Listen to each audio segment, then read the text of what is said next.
From changing the face of Orbis to new powerful building tools, the Hytale 2022 summer blog post was a big and impactful one. We got a bunch of brand new information that I'm going to break down for you all. My name is Chris, welcome back to my channel and enjoy the video.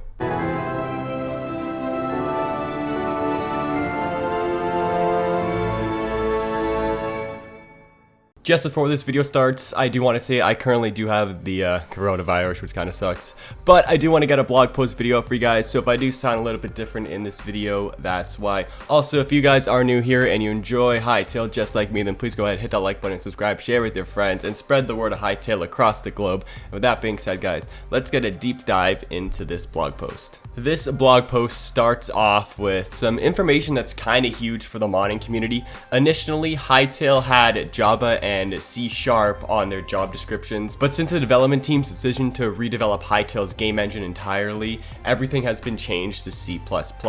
This is very good for Hytale in my opinion, as it makes it easier for Hytale to go cross-platform.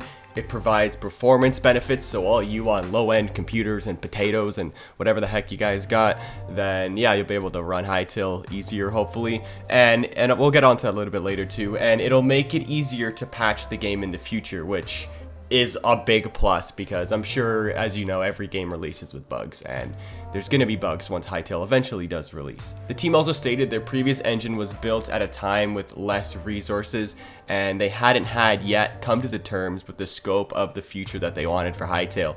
If the old engine was maintained, challenging areas would have included scaling, compatibility, the speed of patches, development, and updates, which does kind of suck, so I'm very happy that the team is going in the direction that they are, and it's just better for the long run. Anyway, like, I don't know how anybody can be mad at this besides the fact that the game is just taking longer to come out, basically. The team mentions that the happiness of both players and creators is vital to Hytale's long-term success. They want to assure that the game can perform well, is widely accessible, and makes it easy to play with friends as easy as possible. And to me, this completely screams that the game is likely going to be free to play, but let me know in the comment section what you guys think, because people on Reddit who are very big pay to play stands are saying, oh no, you're just reading into it too much. But I mean, I don't know how else you can really read into that. So yeah, I think it's free to play. Let me know what you guys think in the comment section down below.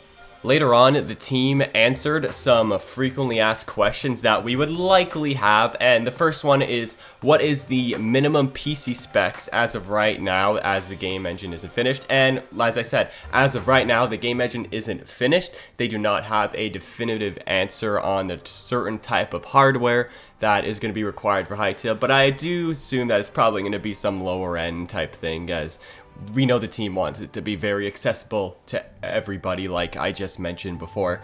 And another thing, they answered a question about the release date, because I'm sure we have questions about that. And to no surprise, the game won't be ready for launch in 2023, which was their earliest target. So I'm just assuming it's going to be 2024 plus, and 2024 is probably the earliest that we could possibly get the game. Hytale then goes into detail about the three pillars of Hytale, which are creative, complex multiplayer, and adventure. But instead of pillars, the team wants us to take a look at them as doorways to different experiences. The first door is creative. Inside this door, you get a procedurally generated world where you can experience anything and basically build anything. You can install mods and do whatever you want in this creative world. I assume that this is probably most likely where more of the later on SMPs are going to take place, as you can just do whatever the heck you want in there basically, and add mods, remove mods, play with your friends, start wherever you want, probably zone 1, 2, 3, and maybe even 4 if you want, and just have a good time with your buddies and all that. And maybe you can turn on bosses or whatever, who knows.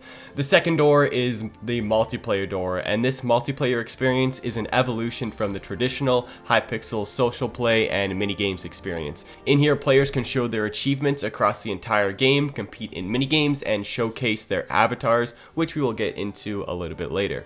The final door is the adventure mode, and I'm sure this is what most of you are excited for, along with myself, because I want to play the adventure mode. It looks like a lot of fun. The adventure mode is the first party sandbox RPG experience that I'm sure everybody in the High Circle community will be making content on once the game releases. Besides the modders, I'm sure they'll be doing this creative thing. Unlike the creative world, Orbis is a curated experience. Orbis is crafted carefully to offer a meaningful challenge and narrative for players while taking advantage of selective randomization to diversify every playthrough, which is great because every playthrough is going to be different and I can't wait to watch a bunch of different perspectives.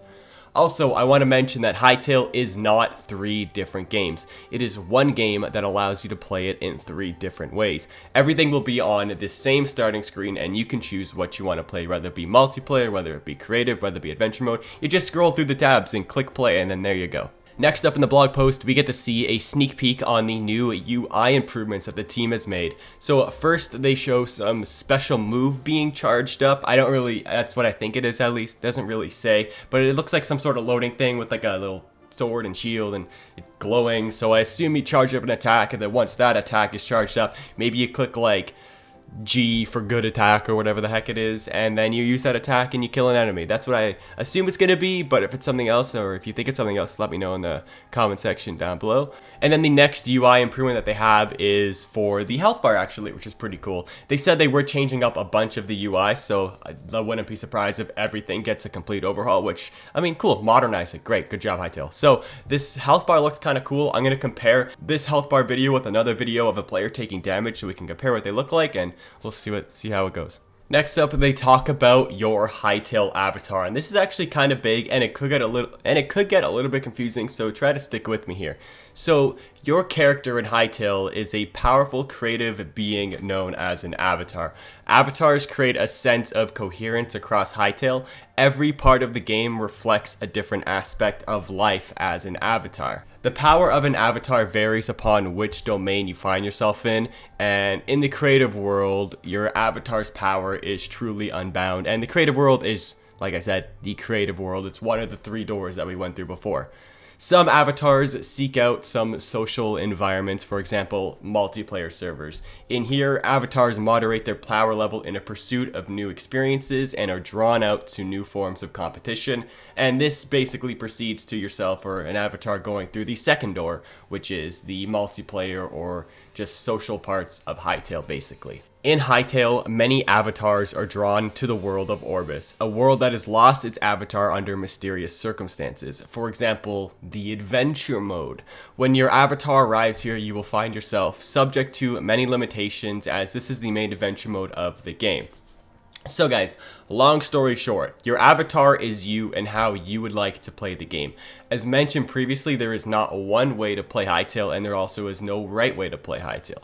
You could do whatever your heart desires, and it'll be cool to see what everybody's Hytale avatar looks like once the game eventually drops, and hopefully we can all meet in some sort of like multiplayer server or something. Next in this blog post, the team discovers over the past year that they have been reevaluating biomes and landscapes of Orbis and taking advantage of the extended delay to enhance these parts of the world of Orbis to make them feel more meaningful, so let's have a look. These 20 concept art still images provide a sense of mood and a palette that the team is working on for the coldest regions of Orbis. The first image is created by Baxter, and it demonstrates how we can start to introduce colder elements into regions that might flow naturally from warmer, more temperatured areas. They've also showcased that even in the coldest areas, there are pockets of warmth, as shown in this concept art and the game image and the in-game image of a hot spring biome with the VFX of Amber. Then we move on to more extreme environments. In the coldest regions, snow gives way to blocks of sheer jagged ice as the environments become more fantastical, as shown in this concept art and brought to life by Sark. Next is a fantastical frozen landscape imagining a series of colossal waves flash frozen at the moment they crested the surface on an icy sea, and this was brought to life by Greater. And now, enough with the extreme cold, and let's move to the extreme heat. These salt flat concepts show one of the ways that the team is trying to add diversity and interest to Orbis's more hotter regions. The red salt and white sand help set the area apart, while the coral-like vegetation suggests that this region might have been once underwater, which is pretty cool and adds more lore to the world, which I really like. And this was also brought to life by Rodon and with this beautiful barren plateau. And to me, this reminds me of Crate, which is a Star Wars planet that we saw in The Last Jedi. You know, when they're taking those speeders on that like sandy thing, and then Luke fights Kylo, and you know how it is. It's pretty cool, and that reminds me of that. Now, I wouldn't be surprised if they took inspiration from that. Next up in the blog, the VFX, virtual effects, if you didn't know what that stands for, keeps evolving with the help of Paulina, and we've seen these clips before in a recent LinkedIn post, but it's still really cool to see how they can be edited in game. The team states that they're going to continue to invest in VFX research as a way to add an immersive spectacle to Hytale while retaining its lo-fi stylings. This next clip showcases some cool VFX in what looks like an older dungeon, but to me it looks like some sort of Outlander camp. And lastly in this blog, we get a huge look at the building tools in Hytale. I myself am not a builder, and I likely won't probably be using these tools ever, or even maybe I'll just dabble with them a little bit, so I'm not the right person to really break these down for you. But if you want to read more into this, I recommend go checking out the blog post. I'll link it down in the description down below. It gives you a great step-by-step on what happens in this 2-minute video, but for you guys, so I'm going to play the video for you guys.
And one more thing in this blog post, we get a new OST, and this song is called Heroes of Orbis, and to me, it is an absolute work of art. And I'm sure you guys are probably hearing it in the background of this video.